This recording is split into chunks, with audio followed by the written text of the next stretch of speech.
Hello and welcome, friends, to another session of NRS1. Today, we are going to see chapter 5 of NRS1, which is IP addressing. तो आज हम देखने वाले हैं IP addressing, which is very important concept to understand. इसको समझना ज़रूरी है because इसके बगैर फिर कुछ भी नहीं है. Alright. So आज हम चैप्टर 5 को जो देखेंगे उसको दो भागों में देखेंगे. बेसिकली एक मैं थ्योरेटिकल ज्ञान kind of information things IP address के बारे में, और उसके बाद में how to actually do it, how to actually implement it. Alright, so this is chapter 5 here with you.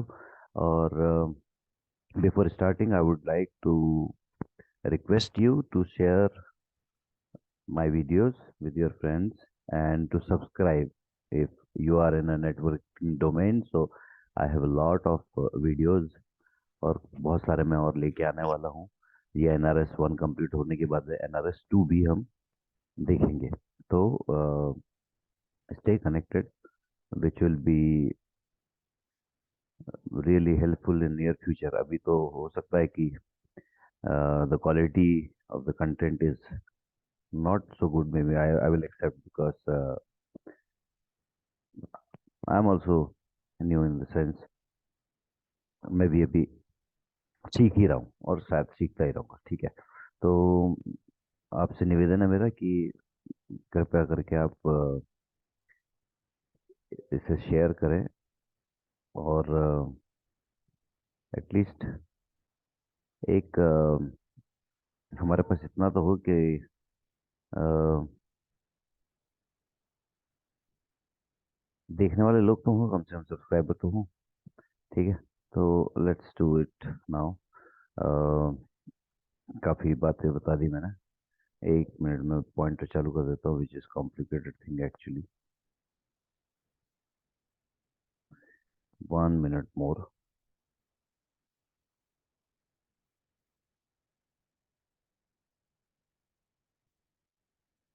Alright, हो गया. तो IP addressing is very important. Why IP addressing is very important? Because देखिए, क्या है, ये एक network है. Networking में क्या होते हैं, पीसी होते हैं. पीसी क्या होते हैं, आपस में बात करते हैं. तो आपस में जब बात करते हैं तो उन्हें किसी न किसी प्रकार की एड्रेसिंग की जरूरत होती है. ऑलराइट, तो मैंने जैसे लास्ट सेशन के अंदर बताया था, मैक एड्रेस भी एक प्रकार की एड्रेसिंग होती है जो कि फिजिकल एड्रेसिंग होती है.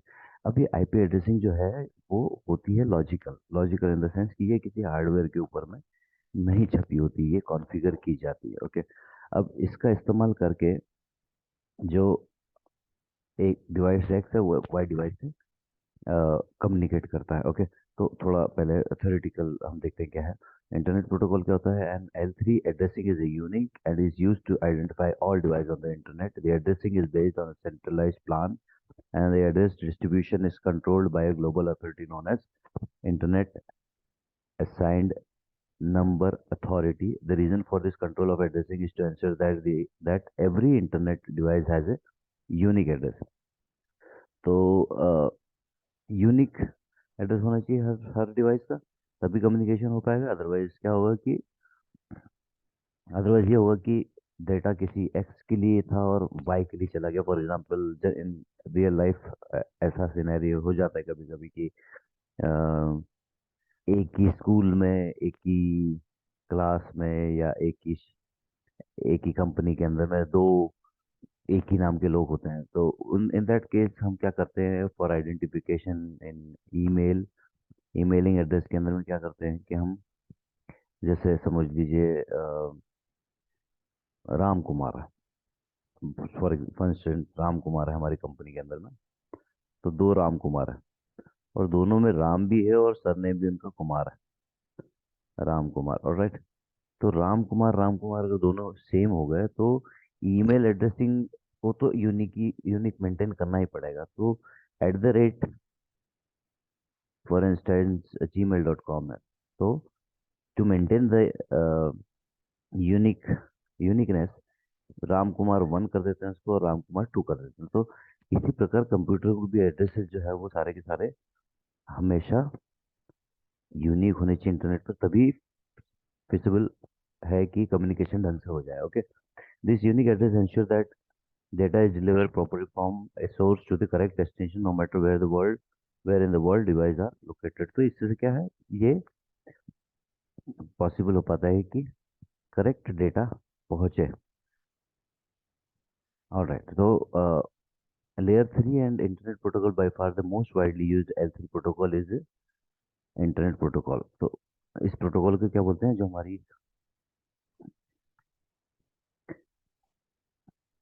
हमारी ओएसआई मॉडल जो थी उसके अंदर में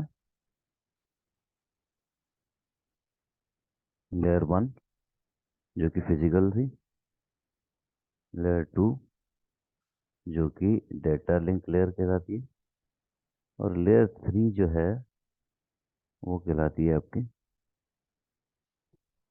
नेटवर्क लेयर। तो ये इस लेयर पर काम करता है। ओके, ये वाली जो एड्रेसिंग है ये, उसके ऊपर में फिर आ जाता है आपका ट्रांसपोर्ट लेयर। तो ट्रांसपोर्ट लेयर पर क्या होता है, टीसीपी और यूडीपी होता है। ठीक है, alright then RFC 791 provide services that are रफली equal to the OSI network layer. ये वाली RFC पे बना हुआ है ये IP protocol. IP provide a datagram connectionless transport service across the network. The service is sometimes referred to as unreliable because the protocol does not guarantee delivery or notification of end host system about the packet that are lost because of the error on the network।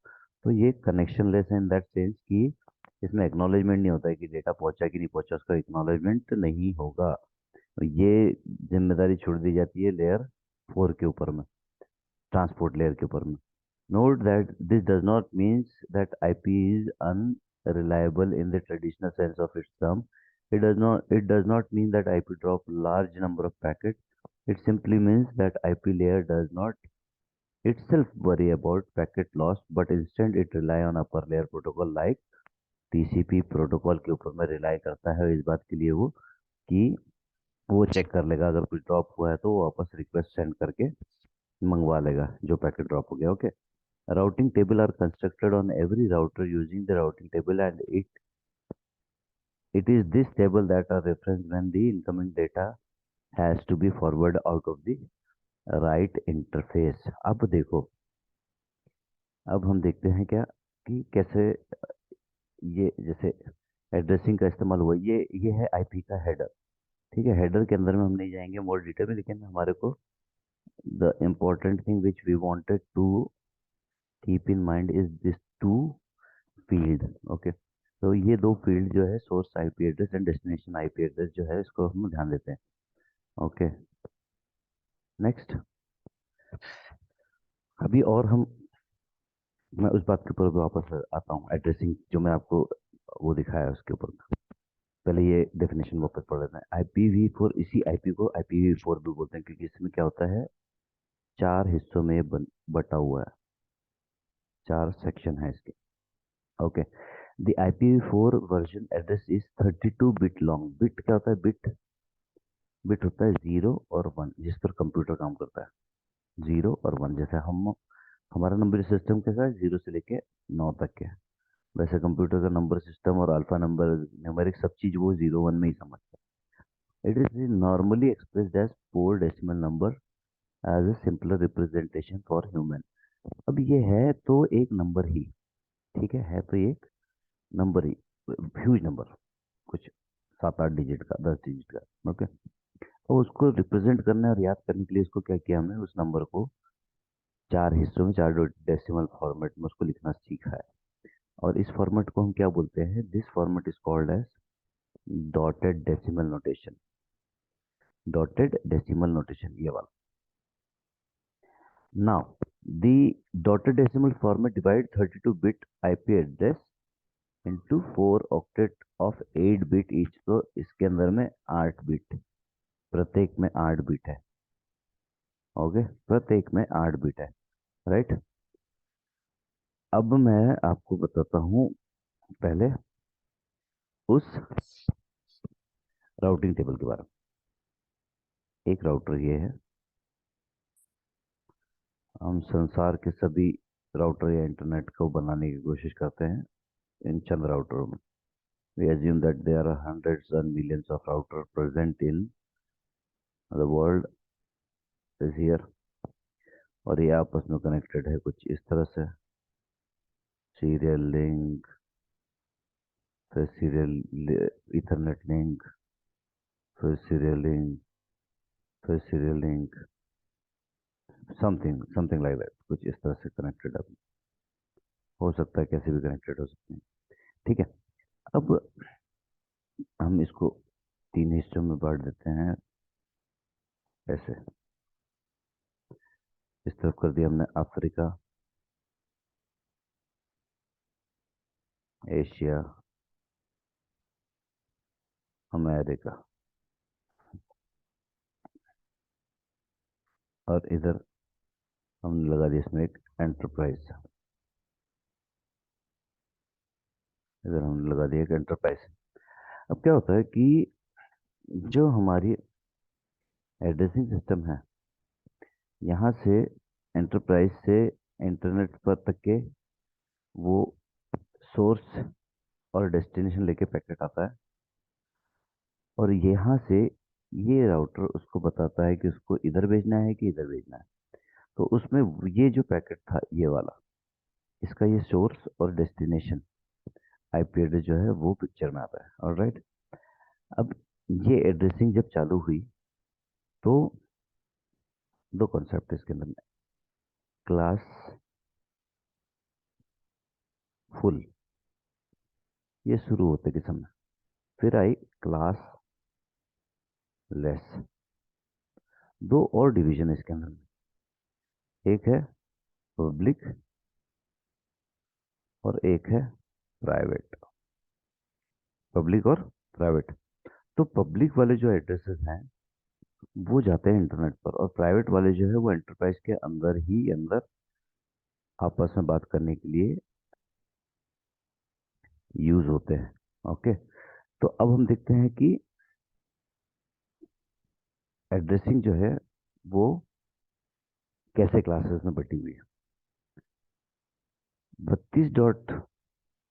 32 bit को हम ऐसे लिखते हैं, 2 3 4 5 6 7 8, और ऐसे 3 4 5 6 7 8 and so on. ठीक है, अब ये अगर कंप्यूटर ने तो इसको ऐसे 32 को एक साथ पढ़ना है, ठीक है, बट हमको यदि मैं बीट में बताऊं कि 1 1 1 0 1 0 0 1 0 0 1 है, तो क्या हम याद रख पाएंगे? तो हम याद नहीं रख पाएंगे, इसका जवाब है कि हम याद नहीं रख पाएंगे। उसके विपरीत में अगर उसको सम बिग नंबर में बताऊं, समथिंग लाइक दैट 5,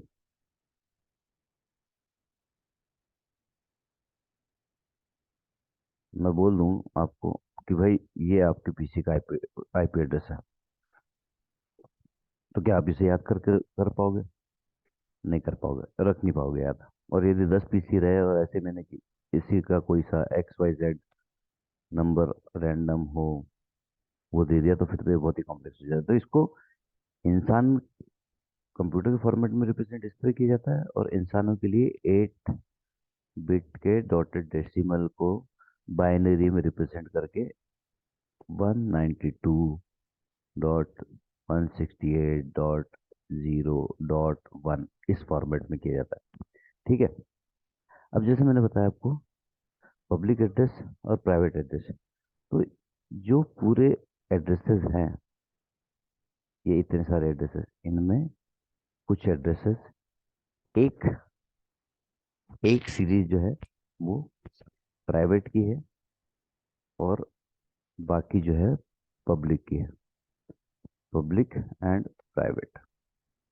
प्राइवेट इसलिए है कि उसको खरीदने की जरूरत नहीं है, उसको अलॉट करने की जरूरत नहीं, वो सभी के इंडिविजुअल नेटवर्क के लिए एक्सेसिबल है, वो अपनी मर्जी से एडमिनिस्ट्रेट दे सकता है, और चूंकि वो उसके एंटरप्राइज के बाहर जाएगा नहीं, तो उससे किसी को तकलीफ नहीं है, और उसके अंदर में काफी कैपेसिटी है, ऐसा नहीं कि वो उसकी कैपेसिटी कम है। ऑलराइट, तो ये तो हो गया पब्लिक और प्राइवेट की बात। दूसरा है क्लास में बांटना है इसको। तो क्लास में बांटने के लिए इस तरह से है, क्लास ए जो है उसमें एक बाइट जो रखा है वो रखा गया है नेटवर्क के लिए, और 3 बाइट जो रखे हैं वो रखे गए हैं किस चीज के लिए? होस्ट के लिए। मतलब इसके अंदर में 1 बाइट का पूरा होता है 8 जो बाइट है, उसके अंदर में 255 आते हैं। ठीक है, 255 आते हैं, उसमें भी जो है पहला वाला जो है ये वाला फिक्स है। यहाँ जीरो तो रहेगा रहेगा, तो जब 8 बाइट का ये वाला फिक्स कर देते हो आप, तो 4 5 6 7, ये 2 रेस्ट टू द पावर 0 है, 2 रेस्ट टू द पावर 1 है, 2 रेस्ट टू द पावर 2 है, 2 रेस्ट टू द पावर 3 है, 4 है, 5 है, 6 है, 7 है। ठीक है, इसकी वैल्यू आती है 1, इसमें वैल्यू आती है 2, इसमें आती है 4, इसमें आती है 8, इसमें आती है 16, इसमें आती है 32, और इसमें आती है 64। और इन सबको हम जब जोड़ते हैं तो ये हो जाता है 127। ठीक है, और ये चूंकि जीरो है, इसकी वैल्यू होती है 128 एक्चुअली, लेकिन इसमें जीरो है तो 128 multiplied by zero is equal to zero. तो ये जो ए क्लास है, इसमें टोटल नेटवर्क जो निकलते हैं वो 127 है। ठीक है, क्लास ए के अंदर में एक से लेके, और यूजेबल जो है एक से लेके 126 तक है, क्योंकि 127 को किसी काम के लिए, इस काम के लिए रिजर्व कर लिया गया। और जीरो वाला जो चालू है उसको भी, इसमें जीरो भी आएगा ना, सभी में अगर जीरो रहेंगे यहाँ पर सातों में, तो zero multiplied by everything is equal to zero. 6 7। ठीक है, ये सारे अगर जीरो रहेंगे तो जीरो, और ये वाला नॉन यूजेबल है क्लास के अंदर में, तो एक से लेकर 126 तक के नेटवर्क है। लेकिन नेटवर्क तो कम है, परंतु होस्ट बहुत सारे हैं। वो हम देखेंगे क्या है साइज उसका। तो एक नेटवर्क के अंदर में हजारों लाखों पीसीओ को आप आईपी दे सकते हो। ठीक है, इसी प्रकार क्लास बी के अंदर में पहली वाली में तो एक रहेगा और दूसरी वाली में जीरो रहेंगे, तो ये दोनों फिक्स होगा। तो हमारे पास में ऑप्शन कितने बचे? यहाँ तक बचे हैं बी के लिए। तो इसकी वैल्यू जो है वो चालू होती है 128 से, और 192 के 255 पे जाके खत्म हो जाती है। ठीक है,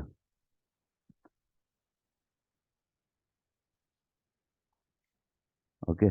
नाउ जो सी क्लास है उसमें भी इसी प्रकार से ये और ये जो है फिक्स, ये तीनों फिक्स है। तो इसमें जो एड्रेसिंग हो जाती है 192 से लेके 223 तक की होती है। अब बचते हैं डी और ई क्लास। इसमें भी फिक्स कौन कौन सा रहता है आपके?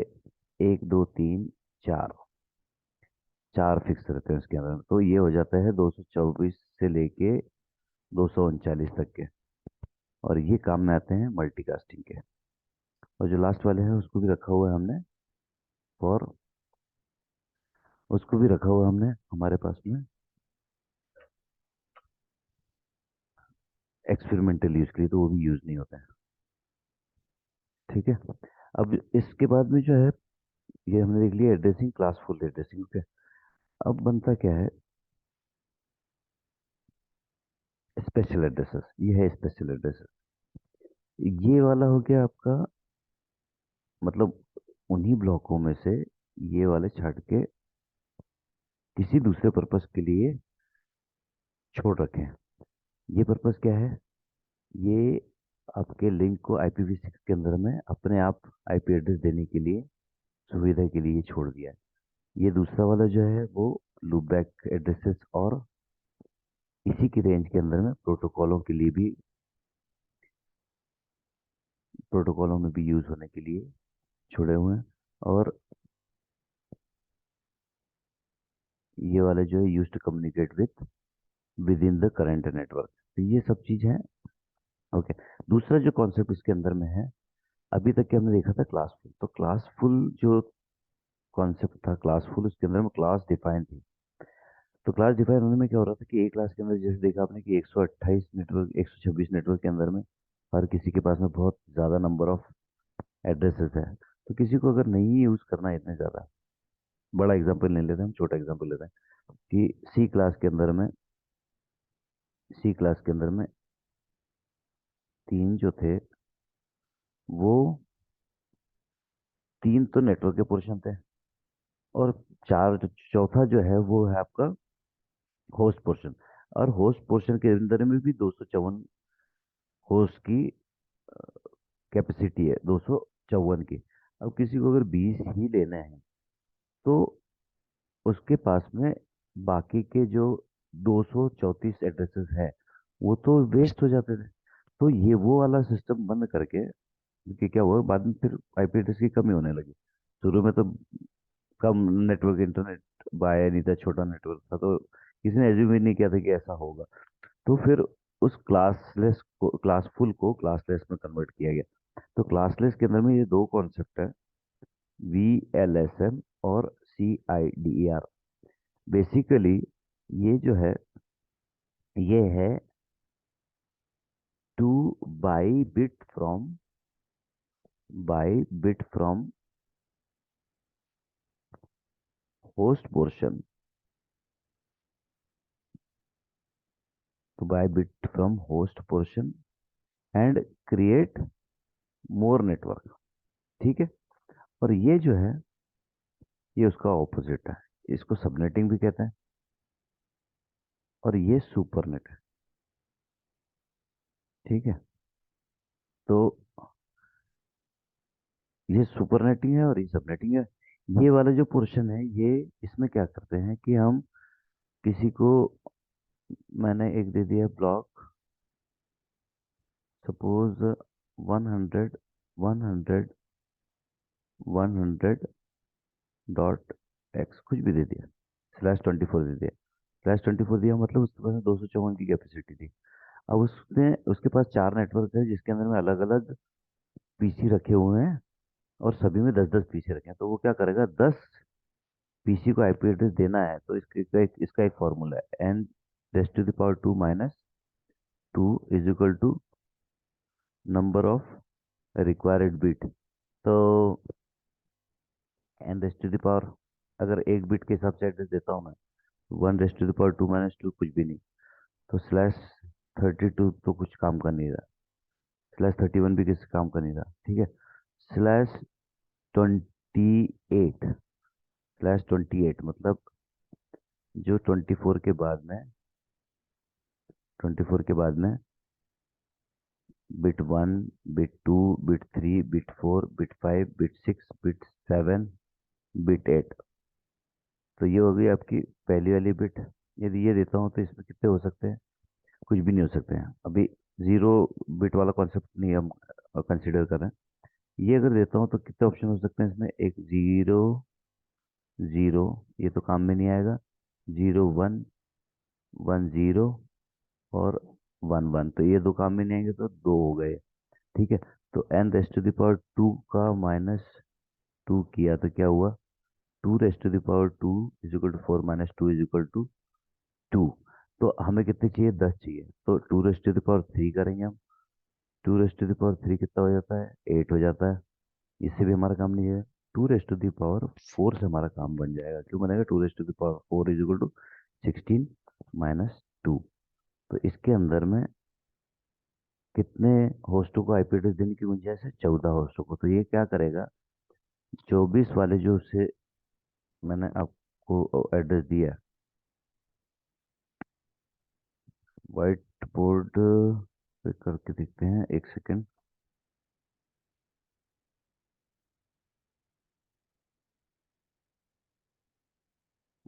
व्हाइट बोर्ड नहीं, पीछे चले चलेगा, क्लीन साइड के ऊपर में, ओके यहाँ पर कर रहे।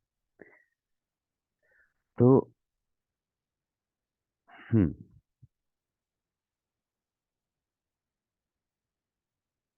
100 100 100 नेटवर्क पोर्शन ये रहा। इसके बाद का होस्ट पोर्शन था जिसमें 0 से लेके उसको 200, सॉरी 1 से लेके वन तो नेटवर्क एड्रेस हो गया इसका, टू से लेके 252 और 54 तक देने की गुंजाइश है। 255 जो है वो ब्रॉडकास्ट एड्रेस हो गया। ठीक है। अब इनको चाहिए नेटवर्क ज़्यादा, तो यहाँ पर होस्ट बिट में कितने होते हैं, 1 2 3 4 5 6 7 8। 8 बिट हो गई। ओके। तो हर एक नेटवर्क इनका कितने पीसी का चाहिए, इसने मोटा मोटा मोटी हिसाब लगाया कि 10 पीसी रहेंगे सब नेटवर्क में। तो 10 किस में एकोमोडेट हो सकते हैं, इस एक नेटवर्क के अंदर में हमें एन नंबर ऑफ नेटवर्क चाहिए। अभी नेटवर्क कितने चाहिए वो तो डिसाइडेड नहीं है, लेकिन ये है कि दो डिपार्टमेंट बने हैं, दोनों में 10 10 चाहिए हमको।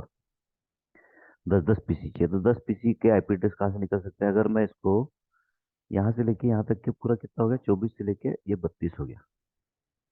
ठीक है, 32 और ये 25वां है, ये 25वां है। यदि मैं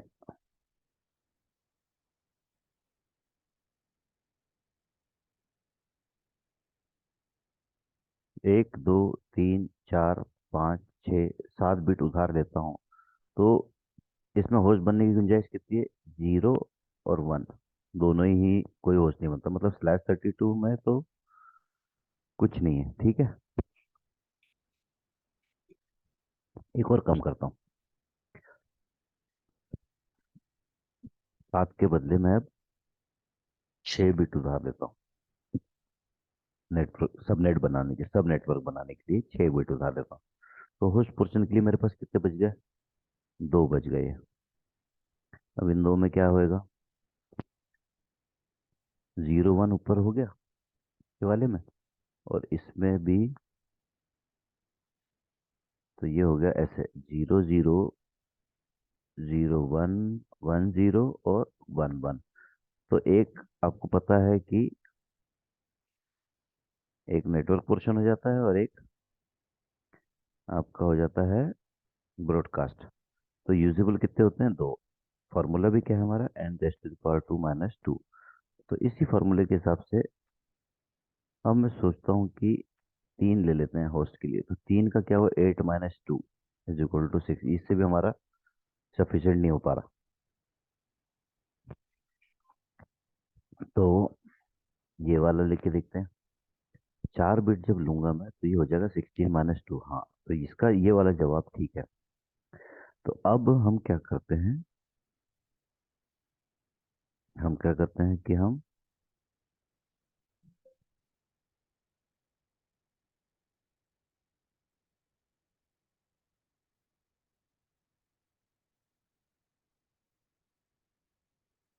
1 सेकेंड।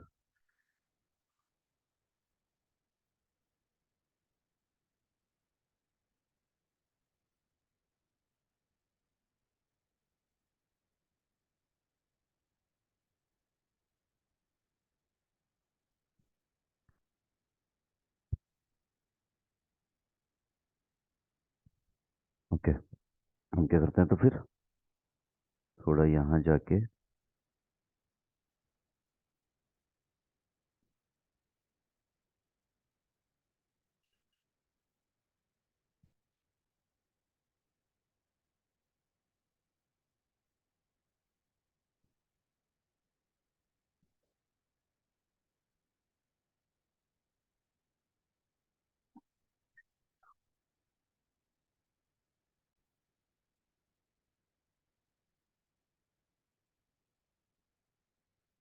ओके,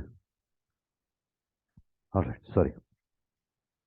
तो 100 यहाँ थे हम। तो मैंने ले लिए, इसका मतलब कितने बिट बिट बोरो कर दी मैंने, 4 बोरो कर दी। तो बच क्या गया, बच क्या गया, 24 में 4 जोड़ दो, +4 = 28। 28। अब इसके अंदर में आपने चार जो बिट हैं, अब इन चारों के बारे में देखना है, ठीक है। इन 4 बिटों को हम नेटवर्क पोर्शन को सबनेट में कैसे कन्वर्ट करेंगे वो देखते हैं। 4 तो निकालिए हम, 10 तो 10 वाला है। अब 4 को ले लेते हैं हम, एक्स एक्स एक्स एक्स। अब ये होगा होस्ट पोर्शन बाकी के 1 2 3 4। तो इसमें देखो पीसी के एड्रेसेस जो है वो भी 4 इसी हिसाब से बनेंगे, और होस्ट के भी ऐसे ही बनेंगे।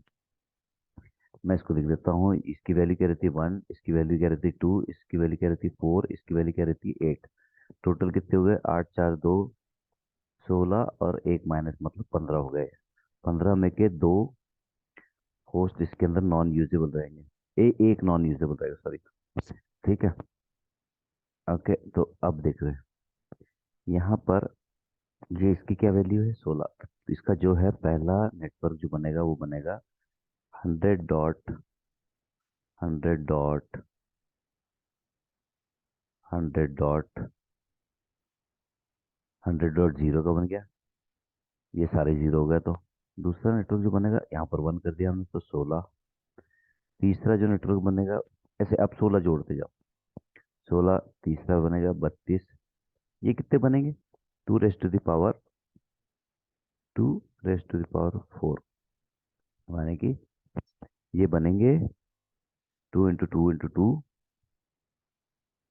8, 16। ये भी 16 बनेंगे, ठीक है। तो ये इस तरह से 16 के अंदर में 16 होस्ट, यूजेबल 14 होस्ट बन जाएंगे। ठीक है। तो इस तरह से आईपी एड्रेसिंग करते हैं। अब क्लासलेस के अंदर में ऐसे करते हैं। अब इसी को B L B variable length क्या बोलते हैं,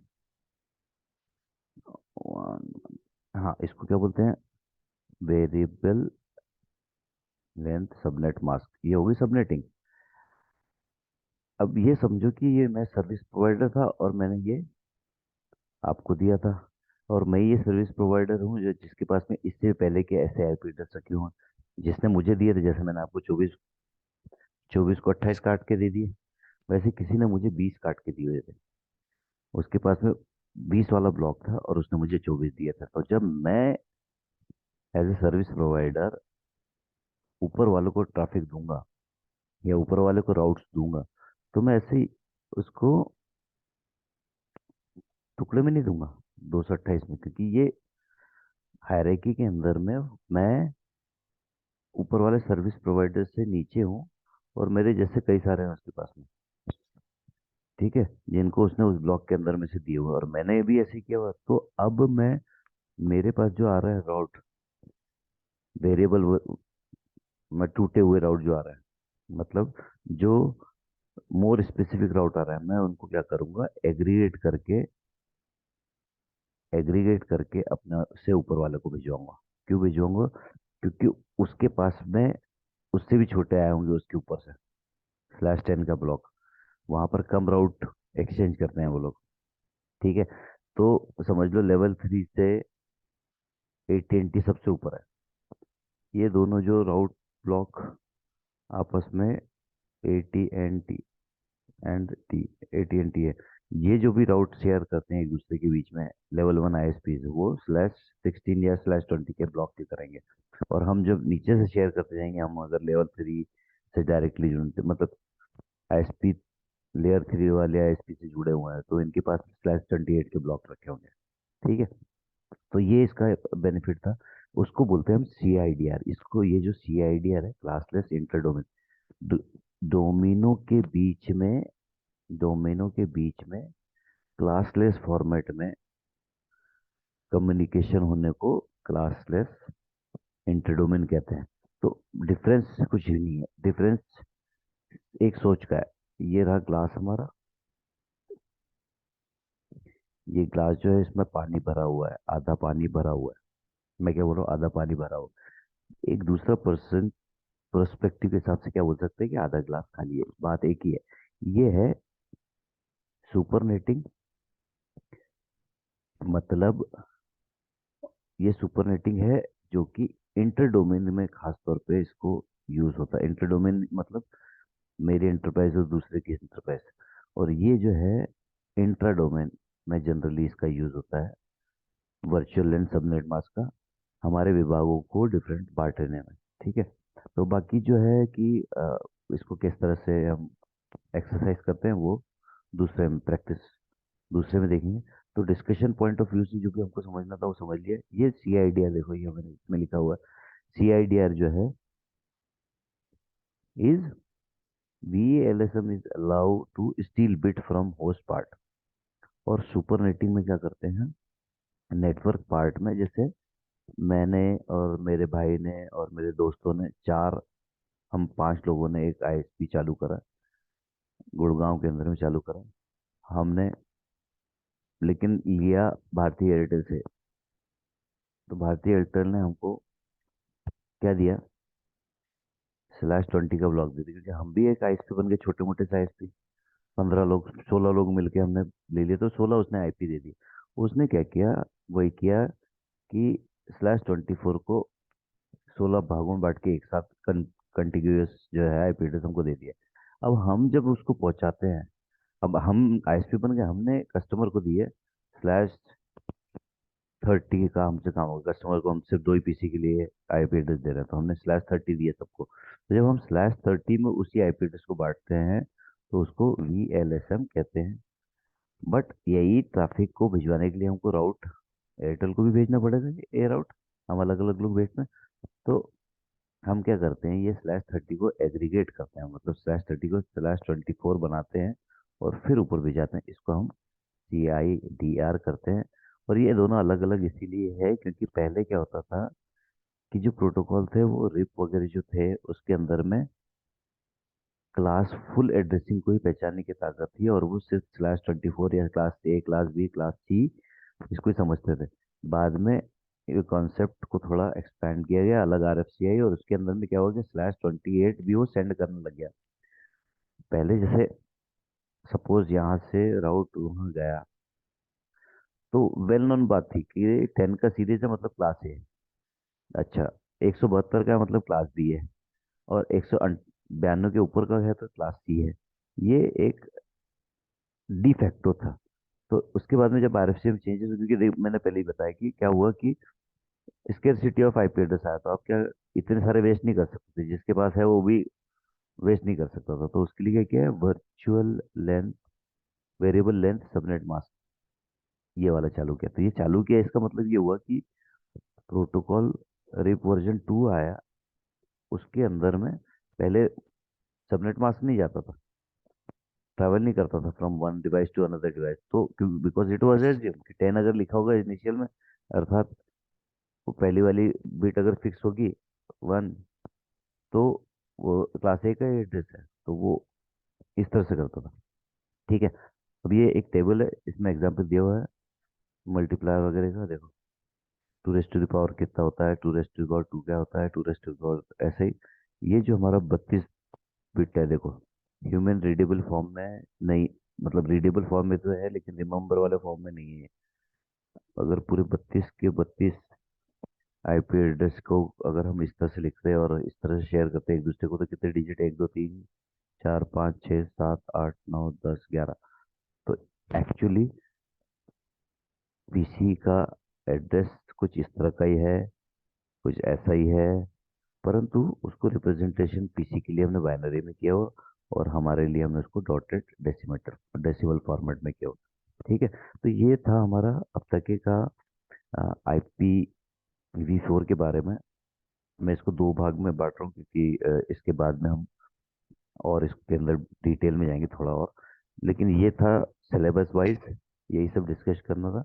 ठीक है। उम्मीद करता हूँ आपको ये सेशन अच्छा लगा होगा। इसी का एक और फॉलोअप सेशन मैं दूसरी स्लाइड के हिसाब से दूंगा अभी। अम, उसमें हम और उसको डिटेल में समझेंगे।